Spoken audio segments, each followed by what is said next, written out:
옆에 분 인사하겠습니다. 복된 성탄입니다. 기쁜 성탄입니다.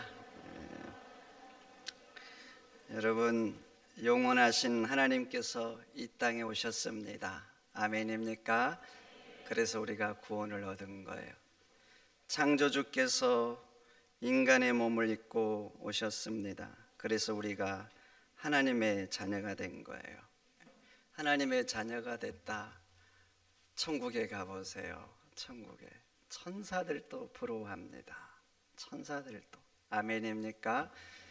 하나님의 자녀 되고 끝나는 게 아니에요. 하나님의 자녀가 되면요, 하나님의 상속자가 되어서 하나님의 것을 물려받게 되는 거예요. 그래서 성경은 그리스도와 함께 된 상속자다 이렇게 하는 거예요. 여러분 감사하지 않습니까? 하나님의 상속자가 된다는 게 느낌이 없으세요? 한 분이 결혼을 하고 자식을 낳고 남편이 죽었어요. 혼자 아이를 키우고, 그래서 그 아이가 장성해서 결혼을 하고, 혼자 있으니까 무료하고 인생에 의미도 없는 것 같고, 그래서 뭐 의미 있는 일 해볼까 교육을 받고 호스피스 병동에서 섬기게 됐어요. 들어가서 처음 만난 분이 남자분이었는데 암을 선고받고 이제 죽을 날을 기다리고 있는데 정성껏 돌봤대요. 정성껏. 밥도 먹여주고 목욕도 시켜주고 불편하지 않도록 정성껏 그렇게 섬겨줬더니 어느 날 이분이 그러더래요. 권사님, 저랑 결혼합시다. 권사님이 까짓거 뭐 그럽시다 했답니다. 한 번 가부되나, 얼마 후에 죽으실 거잖아요. 이분이 뭐 2번 가부되나 뭐 되시겠소? 그렇게 대답했더니 이분이 변호사를 불렀대요. 뭐 자기 법적 관리된 변호사가 있나고. 그래가지고요, 이게 결혼 부부의 그 법적인 걸 꾸며서 신고를 해가지고 법적 부부가 됐답니다. 이 권사님은 뭐 그러든지 말든지 그냥 여전히 변한 거 없잖아요. 그냥 법적으로만 부부가 된 거예요. 여전히 잘 섬긴 거예요. 잘 정성껏 다. 그리고 얼마 후에 이분이 죽었대요. 죽었는데 변호사가 왔대요. 이분한테 왔는데 놀라운 소식을 가지고 온 거예요. 이분이 당신을 위해서 39억을 남기고 죽었습니다. 권사님이 너무나 잘해줘서 그냥 편하게 물려주려고 법적으로 부부를 만든 거라고 편지를 썼는데, 권사님 감사하다고, 내 이렇게 마지막 가는 길 나를 돌봐주는 것은 핏줄도 아니고 권사님이 나를 이렇게 돌봐줘서 잘 섬겨줘서 내가 이렇게 마지막 가는 길 행복하게 간다고, 감사하다고. 여러분, 그 권사님이 그냥 자기 나름대로는 정성껏 섬겼지만 작은 섬김이잖아요. 근데 39억을 받은 거예요. 어땠을까요? 나도 섬기겠어요. 그래요, 나도. 그런 역사가 일어나면 한 번이 아니라 2번도 10번이라도 섬기겠습니까? 그런데 여러분, 하나님의 상속자가 되어서 우리가 하나님의 것을 물려받는다. 39억이 그게 뭡니까? 모든 건 하나님의 거잖아요. 우주, 온 우주. 그럼 하나님의 상속자가 되면 지구 하나만 상속받으겠어요? 우리 은하계 3천억 개 넘는 별이 있답니다. 3천억 개. 그런데 이런 은하계가 우주에는요, 이 지구의 모래 숫자만큼만 했대요. 이 은하계가. 그러면 은하계를 물려받으면 여러분 몇 개씩 물려받을 것 같아요? 몇 개씩? 한번 계산을 해보시라고요. 아마 수백 개 넘게 물려받을 거예요. 여러분, 하나님의 상속자가 된다는 거, 이게요, 우리는 감각이 없잖아요. 그래서 하나님의 상속자가 되어서 내가 물려받는다, 이걸 단지 지식이 아니라 실존적으로 느껴지면 어떻게 되는 줄 아세요? 어떻게 될 것 같아요? 바울처럼 그냥 고백합니다. 내 주를 아는 지식이 너무 고상해서 내가 가진 것들은 배설물같이 여긴다고. 아멘입니까?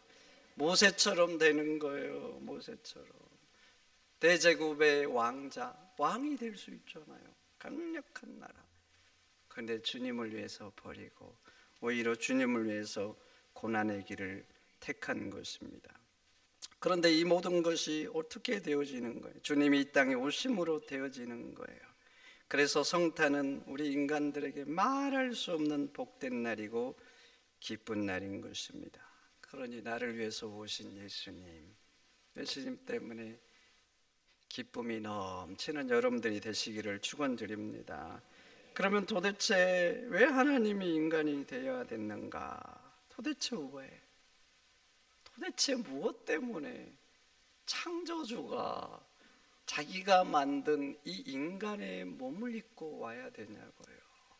사랑 때문인 줄 믿습니다. 사랑 때문에 그런 거예요. 요한복음 3장 16절 하나님이 세상을 이처럼 사랑하사 독생자를 주셨다 말씀하고 있는 것입니다. 부모들은 자식을 위해서 기꺼이 고생합니다. 도대체 왜 고생을 합니까? 왜 자식을 위해서 그렇게 고생하면서 사시냐고요? 무엇 때문에 도대체? 뭐 잘난 게 있어서? 사랑 때문 아닙니까? 사랑 아니면 왜 그래야 돼요? 저희 부모님은 중년 이후로 경제적으로 굉장히 어려웠어요. 나이가 이제 드시니까 뭐 직장 들어갈 때도 없고 막노동하셨어요. 근데 이제 또 연세가 드시니까 이제 뭐 그런 힘든 일을 이제 이 인력 시장 가면 안 써주는 거예요. 그래가지고 선택한 게 뭔지 아세요? 폐지를 줍는 거였어요. 왜 그걸 선택한 줄 아세요? 자식들 때문에, 저 때문에, 제 여동생 때문에, 형 때문에. 아직 가르쳐야 될 자식들이 있잖아요. 그래서 제발 그러지 마시라고, 저희들이 알아서 할 테니까 그러지 말라고. 그래서 악착같이 폐지를 주었어요. 뭐 아버지 체면 있으시죠? 체면 없겠어요? 자존심 없겠습니까? 가다가 아시는 분들 어쩌다 만나요? 얼마나 민망하겠어요? 안 민망하겠어요?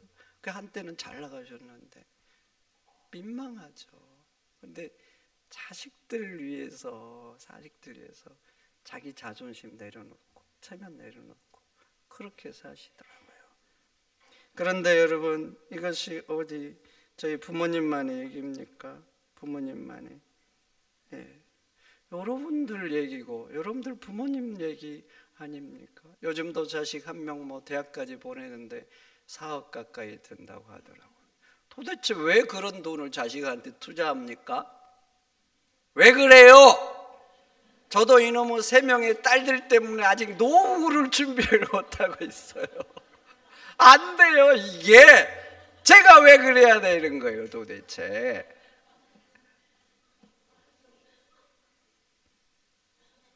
그래가지고 결혼시키면 끝납니까? 끝나냐고요. 결혼해서 자식들 문제 생기면 누가 또 뒷처리하는 거예요? 부모님 아닙니까?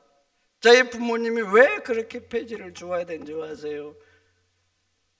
우리 큰형님 들으면 기분이 나쁘겠지만 큰형님 사업하다가 망했잖아요. 그래가지고 그거 갚아주려고 다 파신 거예요. 집 하나 남겨두고. 결혼했다고 안 끝나요. 제가 보니까 부모라는 존재는 자식한테 졸업이 안 되더라고. 졸업될 것 같아요. 졸업해야지. 안 됩니다. 진짜 어려움 당해보세요. 안 된다니까요. 이게 내 노후 포기하면서 뒤치다까리 합니다. 부모는. 그게 부모예요. 도대체 왜 그러냐고요? 사랑 때문에 그런 거 아닙니까? 사랑 때문에. 그런데 하나님께서 왜 영원하신 분이, 창조주가, 전능하신 분이 왜 인간이 되셔야 되냐고요? 왜 도대체? 사랑 때문인 줄 믿습니다. 사랑 때문이에요. 사랑. 그래서 우리가 하나님의 자녀 되고 상속자 되고 구원받는 거예요. 그러면 구원받는 자녀, 우리는 어떻게 해야 될까요? 어떻게 해야 될까요? 오늘 천사들처럼 하나님께 합당한 영광을 돌려야 될 줄 믿습니다. 하나님 앞에 영광 돌리면서 사셔야죠. 찬송하면서 살아야 돼요. 찬송하면서, 그리고 기뻐하면서, 그리고 감사하면서. 여러분들은 구원에 대한 기쁨이 있으신지요? 있으시냐고. 하나님이 오셔서 내가 자녀가 됐잖아요. 감격이 있으세요? 지옥을 안 겪어봐서 그래요. 지옥을. 2002년 월드컵 8강 시합을 교회에서 봤습니다. 그날이 아마 금요일이었는지 수요일이었는지 예배를 끝났는데 집에 가면 못 보잖아요. 그래서 교회에서 목사님들이 왔어요. 이겼죠. 기분 좋게 차를 몰고 이제 집에 가려면 한 30분 가야 되는데 도로를 나왔는데 8차선이었어. 8차선. 사람들이 얼마나 몰려왔는지. 와, 차들이 못 타죠. 차들이 그 도로를 가득 메워서. 제가 인천에 있었는데 인천에 있는 사람들이 다 몰려나온 것 같아. 대한민국 막 하면서 얼마나 막 열광을 하는지 막 난리. 그래가지고 갈 수가 없어서 교회로 다시 돌아왔어요. 한참 있었어요. 한참. 이것들이 들어갔나? 안 들어갔어. 그래가지고 집에 와야 되잖아요. 집에 또 새벽기도 가야 되니까. 그래가지고요 골목으로. 그런데 이 사람들이 밤새도록 그냥 새벽까지 막 대한민국 이 나이 드신 분들이 들어갔겠죠. 젊은 이 열기들이 아직 안 식어서 새벽까지 막 클락션 울리면서 대한민국. 야, 저는요 우리나라 대한민국 국민들이 그렇게 막 좋아 기뻐한 걸 아직까지 경험을 못 해봤어. 우리 젊은 사람들 모르죠. 그런 날이 한번 또 와야 되는데. 그런데 여러분 물어보고 싶어요. 구원에 대한 감격이 있는지. 나를 위해서 창조주가 죽어서 구원을 받았다니까요. 영벌할 존재가 천국의 존재가 되고 하나님의 자녀가 되고 상속자가 된 거예요. 하나님께서 여러분들에게 느낌을 주시기를 축원드립니다. 그러면 여러분들도 기뻐할 수 있어요. 감사하면서 살 수 있어요. 당당하게 살 수 있어요. 왜냐? 내 신분은 하나님의 자녀고 조금만 기다려 보세요. 저 천국에서 천사도 부러워하는 하나님의 자녀인데 어떻게 여러분 힘없이 살겠어요? 당당하게, 감사하게, 능력 있게. 할렐루야. 그런데 이 구원의 기쁜 소식을 이 땅에 뿌리 내도록 하는 두 사람이 있죠. 바로 마리아와 요셉. 이 두 사람의 아름다운 헌신과 순종을 통해서 예수님이 이 땅에 오신 거예요. 마태복음 보세요. 천사가 마리아에게 말하죠. 아들을 낳을 것인데 이름을 예수라 하라. 마리아가 듣고 깜짝 놀랐어요. 왜 놀랐을까요? 왜 놀랐을까요? 아니, 자기는 남자를 모르잖아요. 임신을 하다니 얼마나 놀랐겠어요. 천사가 말합니다. 성령으로 잉태된 것이라고. 근데 마리아가 말하죠. 주의 계집종이 오니 주의 뜻대로 하시옵소서. 여러분 이게 얼마나 감격스러운 순종인 줄 아세요? 여러분 처녀가 임신을 해요. 그것도 약혼한 여자인데 임신을 하면 한번 봐보세요. 그걸 신랑 집에서 알면 신랑 부모가 어떻게 반응할까요? 여러분 이게 예를 들어서 신부될 여러분 자식이 결혼하거든 신부될 사람에서 이제 결혼 날짜를 잡았는데 6개월 후에 결혼했는데 이 신부가 임신을 한 거예요. 자기 아들은 어떻게 안 했대? 이걸 며느리로 맞아야 돼요? 말아야 돼요? 한번 물어보고 싶어요. 며느리 맞아야 돼요? 말아야 돼요? 아멘이에요? 노멘이에요? 노멘이죠. 노멘. 그러면 자기 마리아 부모는 어떻게 생각할까요? 이런 네가 지금 미쳤냐 이거사 지금 어떤 놈이야 이 막 난리 나지 않겠어요? 안 그럴 것 같아요? 이게 큰일 날 일이죠. 아멘 하면 안 됩니다. 아멘. 그리고 그 당시에 봐봐요. 처녀가 임신을 하면요, 돌에 맞아 죽는 거예요. 굉장히 위험한 거예요. 그런데 주의 계집종이오니 뜻대로 하라니, 이게 아멘 해야 돼요, 노멘 해야 돼요? 한번 물어보고 싶어요. 아무도 대답을 안 하시네. 이게요, 근데 순종한 거예요, 순종. 그리고 요셉도 보세요. 요셉도 마리아 배가 올라오고 사람들 쑥덕거리고 임신했던 걸 알게 된 거예요. 야, 요셉이 받을 그 배신감 어떻게 될까? 이게 뭐 여러분 자식 일 아니니까 뭐. 여러분 요셉 당사자는 어떻게 했냐고. 배신감, 아픔, 상처. 유진 피터슨의 그 메시지 성경은 요셉의 마음을 이렇게 표현합니다. 요셉이 몹시 상했다고. 마음이 몹시 상했다. 얼마나 상했겠어요. 이 여자가 그냥 저것이 그냥. 강화도에 가면 전등사 있어요. 광해군 때 도편수라는 사람이 지은 것인데, 도편수가 그 전등사를 지을 때 한번 강화도 가면 가보세요. 지금 있습니다. 거기 사랑하는 여인이 있었는데 그걸 지은 과정에서 뭐 좀 바빠서 못 만난 여자는 이 여인이 배반을 하고 다른 남자가 도망을 가버린 거예요.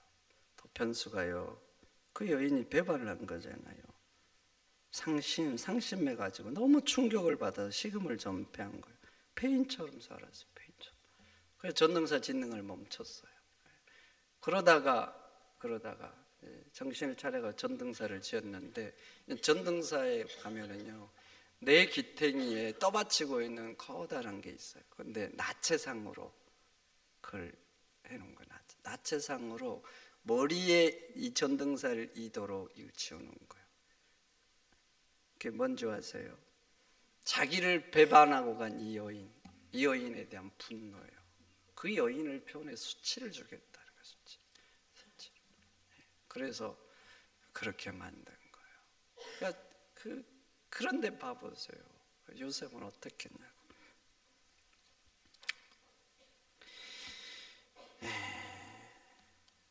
요셉도 도편수처럼 보복해야 되고 욕해야 되죠. 그런데 성경을 보세요. 이런 상황에서 요셉의 위대함이 나옵니다. 위대함. 그 위대함이 뭔지 아세요? 마리아를 염려하고 있다는 거예요. 염려하고. 그래서요, 조용히 끊으려고 그래요. 조용히. 왜냐하면 자기가 하지 않았다고 하면 마리아가 받을 비방, 지탄, 그리고 잘못하면 죽는 거예요. 그래서 고민한 거예요. 어떻게 해야 될까? 그래서 선택한 것이 조용히 끊는 거였어요. 그럼 한번 봐보세요. 약혼까지 했어요. 결혼 날짜 잡았어요. 조용히 끊었는데 마리아가 임신을 했어요. 그러면 누가 덤탱이를 써야 돼요? 일반적으로 누구한테 그 화살이 갈 것 같아요? 요셉한테 가죠. 요셉. 사람들이 얼마나 요셉을 욕하겠어요. 저 인간 약혼 잡아놓고 임신시키더니 결혼도 안 하네. 저런 인간이 있나. 제가 결혼하고 아내가 임신을 했어요. 어떤 분이 저희 집에 왔는데 제가 방에 있었는데 어머니가 그런 거예요. 아이, 자기 아들 속도 위반한 거 아니야? 제가 들은 거예요. 방에서. 이분은 그냥 한 말인데 제가 기분이 좋았겠어요, 안 좋았겠어요? 기분이 살 나쁘더라고. 저는요, 결혼 약속하기 전까지 아내 손도 안 잡았어요. 안 잡으니까 아내가 잡자고 하더라고. 안 된다고 했어요. 나 결혼할 사람 아니면 안 잡는다고. 결혼하시려면 잡으시라고. 그렇지만 잡지 마. 아내가 잡았어요. 그래서 결혼했거든요. 그리고 결혼 약속 잡았어요. 결혼 날짜 이제 잡았죠. 얼마 안 남아. 뽀뽀 안 했습니다. 뽀뽀 안 해요. 아내가 뽀뽀를 갑자기 하더라고. 갑자기 뭐 세게 한 것도 아니에요. 갑자기 살며시 뭐 찰나. 근데 제가 들들들 떨었다는. 저는 뽀뽀한 건 기억나는데 제가 떤 건 기억이 안 나는데 아내가 제가 들들들 떨었대요. 자, 이 순진무구 어째 그렇게 총각 시절을 보냈는지. 아니 내가 그랬던 사람인데 이게 뭐 속도 위반을 했다니 기분이 살 나쁘죠. 근데 요셉이 조용히 끝나면 사람들이 뭐라 그러고 하냐고요. 저 인간 나쁘다고. 그런데도 조용히 끝내려고 한 거예요. 그래서 성경은 요셉을 의로운 사람이라 그래요. 그리고 또 보세요. 하나님이 임신한 마리아 데려와라. 두 말도 않고 순종해서 두 말. 그래서 데리고 산 거예요. 이런 순종을 타고 예수님이 전능하신 하나님이 이 땅에 오시고, 만약에 순종이 없었다 그럼 마리아와 요셉을 통해서 안 오셨겠죠. 순종한 다른 사람을 통해서 오셨을 거예요. 성도 여러분, 순종의 사람이 되시기를 축원드립니다. 가라 하면 가시고 멈추라면 멈추세요. 그래야 생명의 역사가 일어납니다. 그래야 기분이 상해도 감정이 동의하지 않아도 손해봐도 말씀에 순종하세요. 그래야 어둠의 권세가 물러나고 사단의 경관진들이 깨지고 하나님의 나라가 확장되는 거예요. 순종할 때 진짜 순종은 어려울 때, 힘들 때, 감정이 상할 때 이게 승패예요. 여러분, 마리아와 요셉 같은 순종의 사람이 되시기를 축원드립니다. 그럼 하나님께서 여러분을 통해서 구원의 역사, 생명의 역사를 일으킬 줄 믿습니다. 하나님 감사합니다. 부족한 저희들을 위해서 이 땅에 오신 주님 감사드립니다. 주님 앞에 영광 돌리면서 찬양하면서 살아가는 저희들이 되도록 역사하여 주옵소서. 예수님의 이름으로 기도하옵나이다. 아멘. 예수